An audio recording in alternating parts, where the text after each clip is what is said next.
Estamos aqui no canal Organologia da Arte com o nosso amigo, querido professor Fabrício Alves. Ele que vai nos conduzir a um conhecimento e trazer algumas informações sobre uma temática muito importante dentro do conteúdo artes. Sabemos que nós trabalhamos dentro dessas competências e habilidades, o conteúdo artes, com uma determinada limitação, mas o conhecimento nos traz o entendimento que precisamos traçar essas barreiras ou quebrar paradigmas. E por isso nós hoje estamos com o professor Fabrício Alves. Ele vai trazer o tema do conteúdo, vai desenvolver o conteúdo dentro dessas artes integradas. E nós vamos ter o conhecimento da funcionalidade e a importância do que o conteúdo artes pode fazer dentro desse compêndio com as demais disciplinas. E por isso, professor Fabrício, esse momento é muito importante, tanto para os professores que estão nos assistindo, ou que vão aí nos assistir, porque, claro, isso vai ficar registrado dentro das plataformas de redes sociais. Então, Fabrício, dentro dessa conversa, vamos desenvolver esse conteúdo e eu quero que você possa dar iniciação a todo esse processo. Então, professor, o tema que eu vou tratar, na verdade, está dentro de artes, está inserido em artes, e mais especificamente sobre música, né? É a utilização da música enquanto uma ferramenta para o ensino interdisciplinar. Então, cada disciplina, desde matemática, português, geografia, enfim, todas, tem como fazer a utilização da música como uma ferramenta de inclusão para o ensino. Porque eu vejo assim, que quando a gente vem falar do ensino tradicional, de matemática mesmo, de português, física, química e as disciplinas do ensino fundamental também, muitas vezes o professor ele tem dificuldade na sala de aula em chamar a atenção do aluno prestar atenção numa aula falando sobre frações, numa aula falando sobre algum assunto que realmente não vem despertar um interesse dele. E enquanto nas salas de música a gente vê que os alunos têm aquele interesse em estar interagindo, em estar aprendendo, em estar sabendo o que é. Então é muito interessante quando a gente tem algo que chama muito a atenção, principalmente do público infantil, que na verdade eles não conseguem desenvolver essa noção de importância daquele assunto que está sendo tratado na sala de aula, e a gente tem como desenvolver o tema importância do assunto, trazendo alguma coisa que vai chamar a atenção do aluno. No caso aí, pelo que você está trazendo como contexto, é uma informação, é um processo de educação musical para os professores de outra disciplina? É um processo de educação musical simples, básico, para que os professores possam assimilar que dentro da sua disciplina específica, ele tem como trabalhar todo um bimestre só em cima do assunto música, em todas as disciplinas. Interessante. No caso, a música ela não é praticamente direcionada para quem é músico ou para quem tem uma habilidade técnica dentro do contexto linguagem musical, mas acredito que é para todos, né? É para todos, até porque a música, quando ela é feita, quando ela é executada, o ideal é a participação de todos. Tem um que escreve, tem um que toca, tem um que canta, mas o interessante é todo o resto do público que não faz nada disso, que o importante da música ser feita é para alguém ouvir. Então, no caso, é trazer o interesse de determinadas disciplinas com a ferramenta que, na grande maioria dos adolescentes, e aí eu estou trazendo dentro do ambiente de escola pública ou escola no geral, que eles dominem, eles gostam de música. Todo mundo gosta de música, né? Exatamente. E você não precisa dar uma aula de música para poder falar sobre a sua temática. Porque você tem como... Eu insisto na matemática às vezes porque é uma disciplina que geralmente assusta muita gente. E é a disciplina que eu acho que na sua grande maioria é que provoca muita evasão do aluno de dentro da sala de aula, porque verdade, né, é um assunto que não é muito atrativo, na maioria das vezes. A não ser para os matemáticos. Isso ambiente das exatas no geral, né? Exatamente. Matemática, física, química Matemática e física principalmente. Então o que acontece? Você tem como usar a ferramenta, você tem como ensinar matemática sem falar em música. É possível. Mas você não tem como ensinar música sem falar em matemática. Interessante.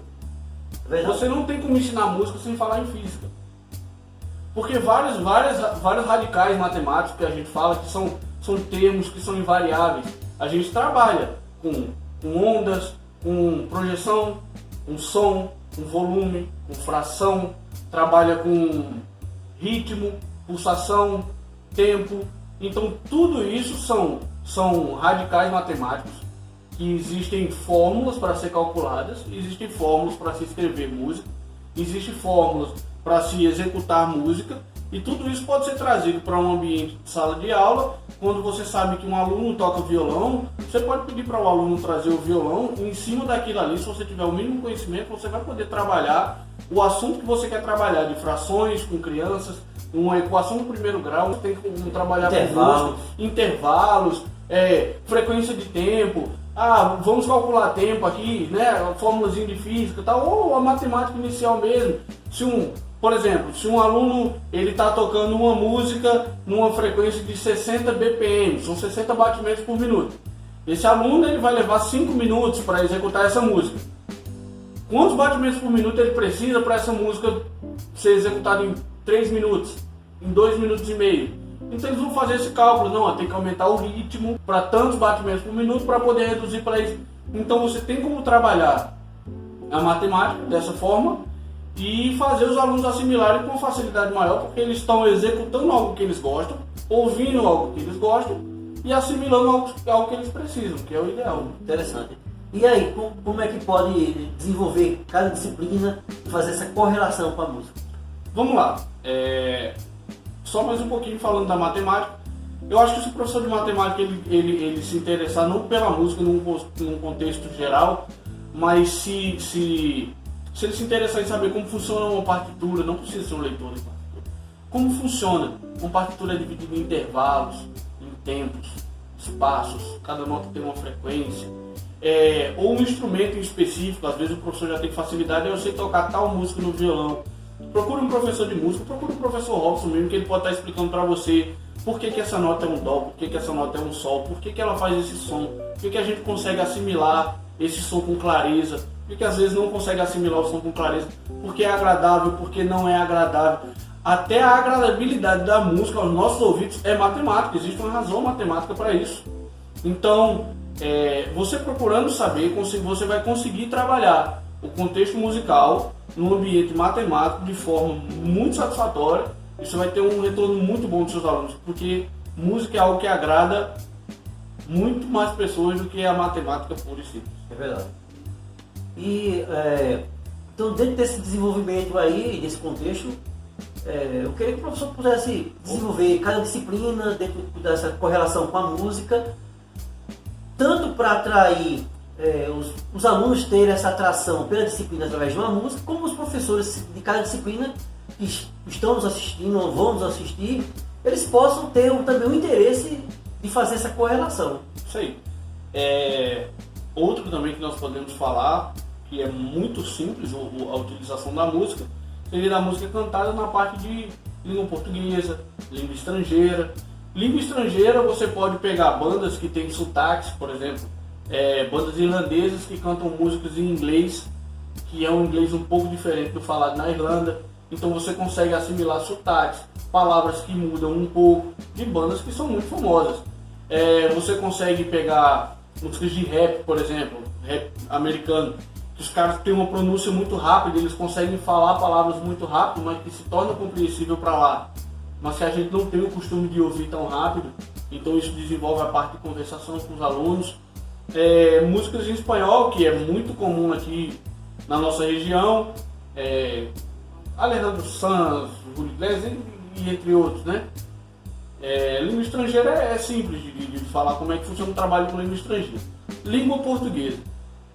Língua portuguesa nós temos a forma de incluir os alunos que têm acesso no seu dia a dia a uma linguagem coloquial, né, que não é a linguagem formal, e pedindo para que eles tragam ideias de músicas do cotidiano deles, para que você possa explicar na sala de aula em que ambiente aquilo é adequado, em que ambiente aquilo não é adequado, porque certas coisas não podem ser usadas numa redação, que não será considerado, e você explicar que a música permite vícios de linguagem que numa redação como é nós, por exemplo, tem músicas que falam é nós, mas e você sabe que aquilo se torna compreensível para a população, todo mundo entende, todo mundo reproduz, mas aquilo não é a linguagem culta, tradicional, usada para você estar elaborando um texto.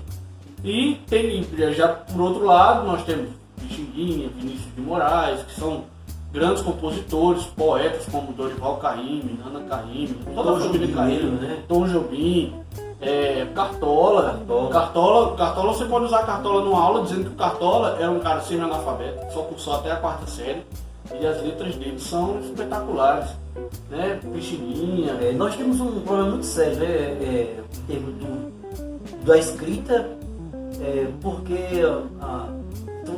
estamos vivenciando uma onda de artistas que estão transparecendo uma linguagem musical, uma linguagem através de melodias, e está se tornando como se fosse algo correto. Então a gente está tendo um problema muito sério nessa questão de escrita. E na verdade, o português, a gramática, o desenvolvimento de redação, a questão da literatura, ela tem um padrão técnico. Sim. Que deve ser seguido, formal ou não formal. Então é importante se conhecer. E a música séria, ela tem esse papel de ajudar. Sim. Porque também a gente tem que pensar que não é qualquer música. Hoje em dia é também complicado você se espelhar em determinadas músicas para fazer um trabalho gramatical, a não ser que se for para mostrar o exemplo. Verdade. E assim, quando você se propõe a fazer alguma arte, você está mexendo com linguagem e tal. E a música em específico, ela mexe com várias linguagens, né? E uma delas é a linguagem escrita. E a gente sabe que a escrita é viva, né? O pessoal fala, nossa língua é uma língua viva. Então, como uma língua viva, se você tem consciência disso e se você tem se você se sente na responsabilidade de ser um gestor dessa língua viva, você tem que fazer com que a nossa língua cresça com saúde, né? Se você tem algo na sua mão que está se desenvolvendo, nossa língua não é uma língua pronta. Se ela está se desenvolvendo, então você, como responsável pela língua, faça o melhor para que cresça com saúde. E linguagem de WhatsApp, muitas vezes, prejudica muito a língua portuguesa, do aluno não saber mais escrever você, é sempre VC, também é TB, por favor é PFV. Então, essas coisas que vão se introduzindo na nossa língua, e se a gente, como músico, escritor, for começar a escrever usando esse tipo de neologismo, a gente está empobrecendo a nossa língua. Verdade. Concordo. É isso? Então, aí para a língua portuguesa tem uma infinidade. Você pode pegar um texto que hoje é um texto de uma compreensão um pouco mais difícil, porque não é uma linguagem que nós usamos, mas faz parte da nossa língua. Músicas do próprio Cartola, músicas do próprio Pixinguinha. Você pegar uma música dessa, imprimir ela num contexto total, pedir para o aluno ler do começo ao fim e dizer o que ele entendeu. Ali você consegue trabalhar a linguagem escrita de forma formal. Você consegue identificar verbos que hoje caíram em desuso, mas que são lindos para a nossa língua. Você consegue identificar sujeitos que hoje a forma de utilização daquele sujeito, linguagem direta, linguagem indireta, você não consegue mais encontrar, nem nas composições, nem na fala mesmo, nas ruas. Você consegue questão de interpretação de texto pelos alunos, até onde vai o nível de interpretação de texto. Você vai conseguir ampliar o vocabulário do seu aluno usando esse tipo de música. Você vai conseguir ensinar métrica para os seus alunos, porque se tem uma música, se ela segue um ritmo, ela tem que ter uma métrica. Métrica é poesia, língua portuguesa. Então, abrange muita coisa. Língua portuguesa, junto com matemática, língua estrangeira, abrange muita coisa de música. Então, é a música enquanto ferramenta no ambiente interdisciplinar, onde cada sala, com cada professor, pode desenvolver um ensino espetacular durante um bimestre, durante um ano inteiro. Você tem como desenvolver assunto. Muito bom. E as demais disciplinas? Demais disciplinas. Um que eu gosto muito é a história. Na verdade, eu não gosto muito de história, mas a disciplina história, quando você usa a ferramenta música, além de uma importância, você vê que tem uma influência espetacular na vida das pessoas, a música na história. Quando a gente vem falar de descobrimento do Brasil foi uma miscigenação louca, onde a gente teve aí 13 capitanias hereditárias e eles viam, e nos navios eles precisavam de música para distrair o pessoal, que eram meses de viagem. Então você pensa que no navio veio música espanhola, música holandesa, música francesa, música portuguesa, música africana principalmente, que os africanos traziam lá seus tambores para estar fazendo as festas deles, né? E assim a gente sofreu influência de muitas músicas. Essas influências nos atingem até hoje, porque quando a gente fala das grandes festas no Brasil hoje, Carnaval é tradicionalmente música africana. Tradicionalmente música africana. Aí quando a gente fala dos grandes movimentos, Bossa Nova, Jovem Guarda, sofreu grande influência em meados de 60, 70, sofreu grande influência da música americana, da música inglesa, dos Beatles, que veio para o Brasil e foi transformada naquela época e tal, e se tornou, depois de estudos, uma música tradicionalmente brasileira, que hoje vem pessoas da Inglaterra e dos Estados Unidos estudar a música que nós desenvolvemos baseado na música deles. Não é verdade? Então, uma bossa nova é um blues com uma cara meio tropical, né? Com umas melodias meio diferentes, porque isso aí vai de cada povo. Mas assim, tudo do que a gente tem foi desenvolvido das músicas antigas. E aí a gente tem a questão de desenvolvimento de instrumentos também, que a história vem nos mostrando. O nome do piano, por que o piano se chama piano? É na região da Itália. Piano na Itália significa baixinho. E ele se chama piano forte, na verdade, o nome do piano. Piano, baixinho, forte, alto, é porque ele é um instrumento que tanto toca baixo, como ele toca muito alto. E ele é um instrumento acústico. A gente tinha um problema de quem acompanhava o piano, por exemplo, os violões, as violas antigas. O som delas era muito baixinho, porque não tinha equipamento de som, não tinha acústico. Então se você botar um piano, o cara martelando um piano mesmo, o violão some no meio do piano. Então o piano é forte para aquele instrumento. Mas se você botasse um violão para tocar com um trompete, por exemplo, o violão ia sumir, porque o trompete é um instrumento estridente. Mas o piano ele tem volume para acompanhar o trompete e tem a mesma suavidade para acompanhar uma harpa, por exemplo. Interessante. Então você tem como estudar o nome dos instrumentos, de onde surgiram, a origem, qual local, por que o instrumento surgiu naquela época. Grandes nomes como Mozart, Chopin, Bach, Beethoven, que eram influentes não só na música, como eram influentes na política na sua época também. Eram personalidades influentes. Eles determinavam a chamar na casa do caralho. Eles eram personalidades influentes que, diante da sociedade, não eram vistos só como músicos, mas como formadores de opinião. Então fizeram parte de toda uma história. Tinham músicos, por exemplo, na antiga Alemanha, como Wagner, que eles eram idolatrados pelo sistema político. Teve uma época que só podia se tocar Wagner na antiga Alemanha, de tão forte a influência musical na história. Né? Como a música se impôs na história de uma forma de formadora de opinião mesmo. A Rússia mesmo, né? Aquele bloco dos cinco compositores que tinha essa posição política na Rússia, e o Tchaikovsky não aderiu, terminou saindo. Para mim foi uma fuga, né, da Rússia, aquela União Soviética, né, que veio para a Europa ganhar essa abertura, né? Mas é verdade, politicamente falando, a música também foi muito teve essa influência muito forte dentro desse contexto histórico, né, dentro da Europa Ocidental, né?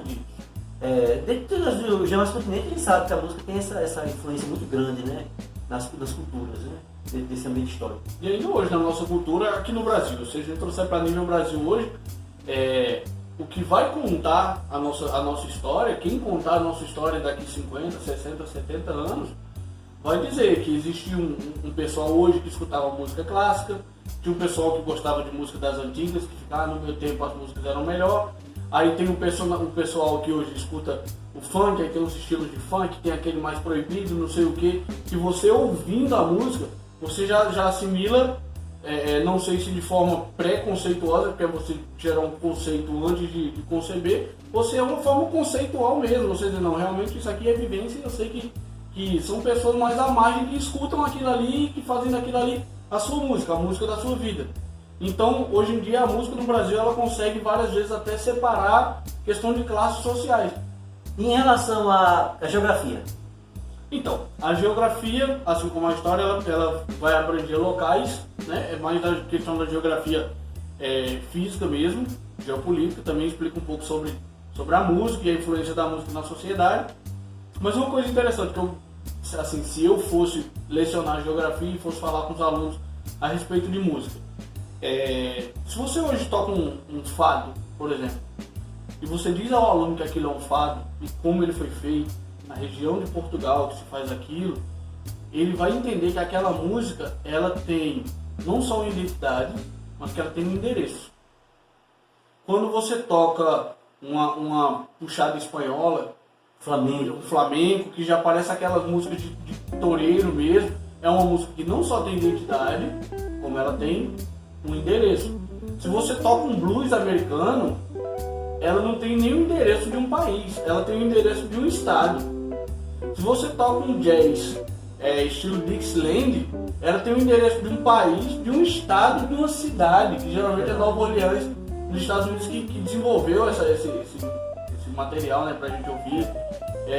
Aí tem a Bossa Nova no Rio de Janeiro, ela tem o endereço de um país, de um estado, de uma cidade e de uma região, que é a Zona Sul Carioca, que é onde eles se reuniam para estar fazendo na casa do Chico Buarque. Então, quer dizer, eram pessoas no interior de Minas Gerais, na cidade de Ouro Preto, o Milton Nascimento, o Borges, Eduardo Borges, o Chorinho, que criaram o Clube da Esquina. O Chorinho, que é aqueles bar do choro, clube do choro, como existe ainda hoje. A música boêmia carioca desenvolvida na Lapa, que é praticamente uma rua. E nós temos a nossa identidade da nossa região Nordeste, né? Muito forte. Região Nordeste, muito com Luiz forte. Gonzaga, com o Jacques do Pandeiro. Exato. Que é assim, a raiz do baião, do forró. E quando a gente estende isso para mais locais, o tango de Gardel foi desenvolvido na Argentina, numa determinada região. Se toca tango em toda a Argentina? Sim, mas numa determinada região a música é diferente. Aqui no Brasil, no norte do Brasil, a gente tem carimbó, a gente tem esse ritmo novo que o Calypso canta, que ainda está se estudando a denominação para esse ritmo. Aí eles pegaram uma música que denominaram de brega, aí colocaram uma batida de estilo de jazz americano, aí tecnobrega. Então toda a região norte do isso. Só que tem uma ilha chamada Ilha do Marajó que tem a música marajoara, que é uma música deles, que é a música do Boi Garantido, do Festival, do Caprichoso e tal. Então é uma música que ela tem um endereço muito específico. O Vila Lobos ele fez um trabalho muito bom. Quando nós conhecemos o trabalho de Vila Lobos através do Canto Feônico, mas o outro trabalho de Vila Lobos foi quando ele saiu nas regiões do país para conhecer a cultura e a música de cada região do país. Exatamente. E aí quando você vai conhecer a música de várias regiões do país, no estudo da geografia, você pode colocar as letras das músicas também. Porque tem músicas que mesmo que você dissesse a uma pessoa, a um turista, ele vai chegar no Brasil, ele conhece o Brasil todo, mas não conhece a música brasileira. Se você falar para ele, quando a lama virou pedra e Mandacaru secou, e quando a ribação de sede bateu asas e voou, foi aí que eu vim embora carregando a minha dor. Ele vai saber que foi um nordestino que fez isso. Porque em nenhuma outra região do Brasil não existe Mandacaru, o barro não seca até virar pedra, não existe asa branca, É verdade. não existe ribação. É muito específico. Então é muito específico de um lugar. Tem uma música chamada Canto Alegretense do Rio Grande do Sul, que pela linguagem, se você for cantar aqui no Nordeste, eles falam: não me perguntes onde fica o alegrete, segue o rumo do teu próprio coração, aí tu verás pela estrada um ginete, e ouvirás toque de gaita e lampião, salve o canto gauchesco e brasileiro dessa terra que eu amei desde guri. Então, eles têm muitas coisas de linguagem que eles falam que pra gente não faz o menor sentido, e pra eles é um hino. Entendeu? Então, como a música ela traz muito da linguagem, do local, do que você viveu naquele local, e a geografia determina muito do que você vive em cada local, a música ela vem carregada de geografia. Interessante, hein? Aí falamos agora também, tocando no assunto de algo que já falamos anteriormente sobre a língua portuguesa, que é as figuras de linguagem, dentro desse ambiente. E aí, quando você estuda geografia, conhecendo as regiões, conhecendo a cultura, intrinsecamente está dentro do contexto histórico. Sim. É interessante que só nesse pequeno diálogo aqui, podemos conhecer o nosso país através das disciplinas com a ferramenta música. Com a ferramenta música. Né? E aí, nesse processo agora, vem agora à minha mente, por exemplo, existe agora as disciplinas que trabalham muito com o desenvolvimento cognitivo, que é o pensar, filosofia, sociologia. E também, em contrapartida, tem aquela que traz um arcabouço mais ciência da coisa, que é a própria ciência do Fundamental 2, como também a química e a biologia do ensino médio. Como é que a gente pode desenvolver esses dois ambientes aí, do pensar e dessa ciência? Vamos lá, ambiente do pensar, através de músicas também, das letras das músicas, aquilo que é escrito, aquilo que é passado, né? Em poemas, versos, prosas e por aí vai. A gente tem como saber muito da história do nosso país, ouvindo músicas, né? Por exemplo, o movimento Tropicália. A pessoa vê isso na escola. Isso, com certeza. Só que o movimento Tropicália foi um movimento ideológico, mas foi um movimento musical desenvolvido por músicos. A vanguarda também. A vanguarda também, a jovem guarda também, o movimento... Os trovadores. Aí você quer falar de pessoas revolucionárias na música, só você ler um pouquinho da história da maestrina Chiquinha Gonzaga, que numa época que era totalmente proibido mulher estar à frente, não é que era proibido, não era de bom tom para a sociedade ver uma mulher regente, ou escrevendo, ou executando, compositora e tal, como ela era, como ela foi. E a gente teve tantas, no meio de um ambiente tão masculinizado e tal, desde os anos 60, a gente tem a Fátima Leão como a segunda maior compositora do Brasil, só perde para Roberto Carlos em composições. Interessante. E é um nome que não é tão citado, desconhecido. Mas se você vai falar em movimentos que enaltecem a mulher, que geralmente a filosofia fala sobre isso, né? A psicologia fala sobre isso. Movimentos que enaltecem a figura da mulher, é um nome que é esquecido, que não é citado. A própria maestrina Chiquinha Gonzaga, Fátima Leão... Na forma de comportamento. Forma de comportamento. A música, ela existe um termo antigo na antiga Inglaterra que falava que a música acalma feras. Né? E realmente, hoje em dia a gente tem casas de recuperação de dependentes químicos que trabalham com musicoterapia. A musicoterapia, ela ainda não é uma ciência. Ela está em estudo, existem teorias de musicoterapias, mas já é aplicada. Já existem resultados de musicoterapia. Se você der qualquer brinquedo a uma criança, quem tem uma criança sabe disso, se você der qualquer brinquedo a uma criança que ele permaneça em silêncio, se você der qualquer brinquedo que faça barulho, a criança vai querer o que faz barulho. Porque isso está no ser humano. É do ser humano ele se expressar através de sons. E os sons acalmam. É comprovado que não existe a mesma relação de tranquilidade e paz de uma pessoa que tem a audição e vai a uma floresta e vai a uma praia, não é a mesma de quem não tem audição. Ele vai, ele acha bonito, ele se encanta, mas aquela sensação de liberação de noradrenalina é pelos sons e pelo cheiro também, mas principalmente pelos sons. Então os sons da natureza, eles acalmam. Hoje existem centenas de vídeos no YouTube, se você for olhar, tem lá sons da natureza para estudar, sons da natureza para relaxar, sons da natureza para meditar. E aí tem instrumentos musicais que imitam os sons da natureza. Por exemplo, o saxofone imita a voz humana. E a voz humana é um som da natureza. É interessante. A flauta, né? A flauta imita o som da natureza. E na questão de comportamento social de jovens e adolescentes, eles têm a música que reflete para eles, para a vivência social deles, ética, moral. E como é que fica esse processo agora? Sim, nós moramos numa cidade no interior da Paraíba. Aqui as oportunidades são escassas e existe a necessidade de novas ideias, de criação para você poder dar um rumo. Se não dar um futuro, pelo menos dar um rumo para o jovem começar a seguir, lá na frente ele vai seguir o caminho que ele quiser. Nós tivemos aqui na nossa cidade, há anos atrás, Maestro Félix, anos, 50, 60, eu não sei exatamente. Aí depois, no começo dos anos 90, nós tivemos Goré, Maestro Bolinha. E depois, começo dos anos 2000, nós tivemos o Maestro Sérgio, aqui em Queimadas. Que ele chegou com uma proposta de inclusão, de tá passando conhecimento no instrumento, na partitura, tudo isso que eu estou falando para vocês agora, eu comecei a ver com o maestro Sérgio. Robson também. E aí o legado que foi deixado pelo maestro Sérgio, não só aqui na cidade de Queimados, quanto Alcantil, Riacho, Santo Antônio, Barra de São Miguel, que foram cidades que nós acompanhamos ele enquanto era músico, é um legado de pessoas que se interessaram por música. E hoje a gente tem o maestro Robson aqui com muita formação, pós-graduado.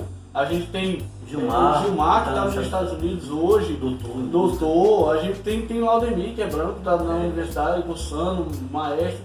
E foram os excelentes músicos que foram formados nesse período aí, que tiveram encaminhamento através do ensino musical. Isso aí. Dentro da sociologia, nós temos a antropologia. Então, que mostra esse desenvolvimento do ser humano nas atitudes, na ação. Então, a música, ela tem esses grupos, né, de pessoas que se identificam com aquela música, aquele grupo de pessoas, elas têm um comportamento social. É isso que acontece? Né? Sim. Não só da música, de todas as artes. Às vezes, tem uns programas que passam na rede aberta, né, que eu estava acompanhando um tempo desse, que o apresentador, Luciano Huck, viu uma menina que era bailarina, que mora na favela da Maré e que dá aula para outras bailarinas. Aí a pergunta dele, como é que dentro desse ambiente você conseguiu desenvolver essa arte? Ou seja, é uma pergunta que faz sentido, se a gente for olhar hoje, que é um ambiente que é difícil você desenvolver uma arte, qualquer que seja. No entanto, é uma pergunta que mostra como nossa sociedade está longe do ideal. Porque você precisa morar num determinado ambiente para desenvolver uma determinada arte. Então a arte não chega a todos os locais. Se a sociologia é o estudo da sociedade, o não acesso a determinados pontos da sociedade, de música, de dança, de pintura, de teatro, cinema, seja qual for a arte, tem que ser ferramenta de estudo da sociologia.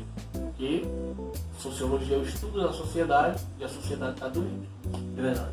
E na biologia, o que é que nós temos? Ciência e biologia. Ciências, biologia. Questão da saúde do ser humano. 2 pontos. O primeiro ponto é o que ainda não há comprovação científica, que é a musicoterapia. Existem estudos que dizem que certas frequências sonoras, não exatamente musicais, mas certas frequências sonoras liberam hormônios que a gente... hormônios que curam, hormônios que fazem você cicatrizar mais rápido, por exemplo, hormônios que fazem você tranquilizar para quem tem níveis de estresse elevado e coisa e tal. E são desenvolvidas músicas nessas frequências para o tratamento de pessoas, até para pessoas com distúrbios psiquiátricos mesmo. E aí vem a parte que é comprovada da ciência, que é a parte que eu mais gosto, na biologia, bioquímica, por aí vai. A música ela é dividida em 3 partes. Melodia, harmonia e ritmo. Quando a gente fala da melodia, a melodia é a parte cantada da música que faz a gente se lembrar se a gente conhece aquela música ou não conhece. Que faz a gente lembrar de um momento que viveu com aquela música ou com essa música, que faz a gente decorar a letra e cantar numa determinada situação. A melodia da música, se você escutar parabéns pra você, você sabe que tem alguém fazendo aniversário ou que tem uma criança aprendendo a cantar, né? Então, é a parte que mexe com a nossa memória. O nosso consciente está carregado de informações e a música é um caminhão de informações para o nosso consciente. Então tem música que faz você recordar, tem música que faz você esquecer, tem música que faz você relaxar, tem música que faz você ficar animado. E o que faz isso é a melodia musical. Tem um vídeo que está rodando aí no YouTube, se vocês procurarem, é de uma ex-bailarina do teatro americano. Ela era a primeira bailarina, ela tem Alzheimer, ela não lembra mais das coisas que aconteceu e ela não tem mais o movimento das pernas. Colocaram num fone alto o Balé dos Cisnes, aquilo ali parece que tirou ela daquele local. Ela entrou num nível de concentração que ela esqueceu que tinha gente na sala, que tinha gente filmando, um senhorinho de 90 e poucos anos, e ela faz toda a coreografia com os braços do Balé do Cisne. Ela não lembrava nem que ela era dançarina. Então, a música ela tem esse poder. A melodia, ela trabalha com a parte da nossa memória. A harmonia é um conjunto de notas que é tocado ao mesmo tempo, que faz as notas musicais, que ela faz uma música ser um tom maior, um tom menor, ou ela faz variar isso, e isso, ela vai... Tem aquela música que ela é mais triste, que quando toca dá vontade de chorar, já tem aquela música tipo do David Guetta, que quando toca já dá vontade de dançar e tal. Então a parte da harmonia da música, ela mexe com os nossos sentimentos, está totalmente ligada aos nossos sentimentos. Ela faz liberação de adrenalina, de noradrenalina e de outros componentes, certo? Componentes químicos, biológicos que vão ter reações no nosso corpo. Se você ouviu uma música do filme Titanic e aquela música te emocionou, na hora que você escutar a formação de acordes do filme, se você lembrar daquela música, vai emocionar de novo como se você estivesse lá. Então ela mexe com o nosso sentimento. E a parte do ritmo, que é a última parte, ela é pulsação, ela é física. Então quando você começa a executar um instrumento que você está tocando mais calmo, seu corpo tende a acalmar mais. Quando você está em mais atividade, seu corpo tende a entrar numa maior atividade. E existem estudos pela Universidade de Cambridge que dizem que quando mais de 5 músicos estão tocando por mais de 10 minutos a mesma canção, no final da canção, os batimentos cardíacos de todos estão na mesma frequência da música. Interessante isso aí. Então ele mexe com a nossa parte física. Ou seja, na biologia, a ciência que estuda o nosso corpo, melodia, harmonia e ritmo mexe com a memória, sentimentos e corpo. Ou seja, tudo que forma o ser humano. Então a gente vive de música. Interessante. A saúde, né, ela tem esse processo, eu vou chamar isso metafísico, né, mas é um processo bem direcionado em termos de despertamento da mecânica do ser humano, né, essa questão. E aí nesse compendio todinho dessas artes integradas, né, que você fez um traço agora de um processo bem transdisciplinar, né? Você correu por todas as disciplinas, utilizando a ferramenta música e mostrando que qualquer professor pode desenvolver a sua disciplina com música. Sim. Pode desenvolver com música. Então isso é interessante, mostrar que essa competência musical, ela não é somente específica para quem é na área técnica ou músico técnico na área formado, mas a música, essa linguagem musical, ela é bem abrangente para todos, né? Nós fazemos um tratamento musical diferenciado porque nós somos profissionais da área, mas a partir do momento que há um pedagogo, há um professor, um mestre de qualquer outra disciplina que ele queira desenvolver a música, ele pode. Agora, ele pode, deve, mas quais são os passos, as ferramentas, a maneira de um professor dizer assim, eu vou começar a utilizar a música? A melhor maneira é a maneira que o professor já escolheu quando começou a lecionar. Primeiro você adquire conhecimento, depois você repassa o conhecimento. Conhecimento de música não é escasso, conhecimento de música não é caro e na verdade ele está bem ao nosso alcance. Hoje a gente tem vídeos que falam sobre música. Se você é de história, estuda a história da música. Se você é de geografia, tem vídeos falando sobre a influência da geografia, da música na geografia e da geografia na música. Se você é professor de matemática, estude conceitos matemáticos dentro da música. Se você é professor de física e você quer trabalhar com ondas, com refração, estude ondas sonoras na música, você vai conseguir. Pega esse material aqui que eu passei, ouça 2, 3 vezes que você vai conseguir adquirir algum negócio, alguma coisa para você. Tem alguma dúvida, você é colega do professor Robson, pode entrar através das redes sociais dele, do telefone dele, ele vai estar sempre pronto a passar a informação. A informação, ela existe, ela veio e ela tem que ser repassada. E aí da mesma forma, correr atrás de informação, adequar aquilo que você já sabe e passar adiante. Igual os professores de educação física, por exemplo, eles veem na universidade, eles sabem disso, que eles veem cadeiras da importância da música na hora de se exercitar. É só vocês me dizerem se vocês conhecem alguma academia que vocês entram que não tem música. É verdade. Ou um atleta antes de entrar numa pista de corrida, ou ou dependendo do esporte, ele sempre vai estar sempre com fone de ouvido, sempre concentrado. Isso é verdade, né? Dentro desse ambiente. Então, nós podemos ter essa consciência que a linguagem musical ela está ao nosso dispor. Professor Fabrício, nós agradecemos por demais a sua contribuição social através dessa palestra muito boa, para trazer o nosso desenvolvimento, nosso conhecimento, o despertar. Então, nós estamos gratos a isso. Queria que você desse as suas últimas palavras e estaremos aqui sempre à disposição, como o professor Fabrício falou, e canal Organologia da Arte, além desse conteúdo, além dessa palestra maravilhosa, procure as demais palestras que estarão no nosso canal sobre a saúde vocal, sobre o comportamento, sobre a educação musical, e nós iremos desenvolver outros conteúdos para estar sempre próximos e disponibilizar para todos vocês. Então, professor Robson, eu que agradeço a oportunidade de estar aqui. Se vierem mais convites, eu aceito. E eu espero ter acrescentado algo ao conhecimento de vocês. Para mim foi muito enriquecedor essa troca. E sigam o canal aí, Organologia da Arte. Muita coisa boa por aí. Valeu!